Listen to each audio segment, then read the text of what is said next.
श्री गोपाळ कृष्ण भगवान की जय।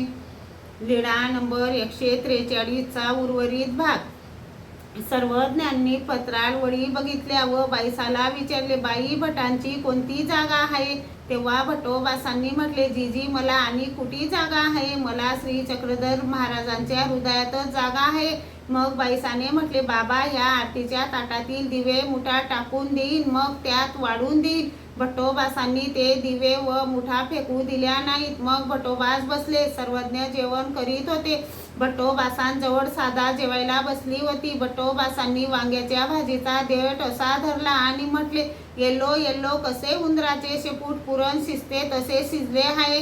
गप्प राहा रे बा नागना, मला जेवू दे। जीजी ह्या नाग देयाला काही सांगा ना। सर्वज्ञांनी विचारले, हा काय म्हणत आहे साधे हो? काहीच म्हणत आहे जी। सर्वज्ञांनी सांगितले, गप्प राहा ओ वानरेया, साधाला जेवण करू द्या। भटोबास पुन्हा वांग्याची फोड असे धरत व म्हणत, येल्लो येल्लो कसे उंदराचे डोके पुरण शिजते तसे शिजले आहे।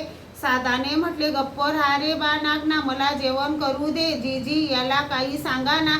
सर्वज्ञांनी विचारले, हा काय म्हणत आहे साधे हो? जीजी न जाणे काहीच म्हणत आहे जी, मला जेवण करू देत नाही। सर्वज्ञ म्हणत, गप्प राहा ओ वानऱ्या, साधाला जेवण करू द्या। सर्वज्ञांचे जेवण झाले। गुन्हा केला, विडा घेतला, मग सर्वज्ञांनी विश्रांती घेतली। श्री गोपाळ कृष्ण भगवान की जय।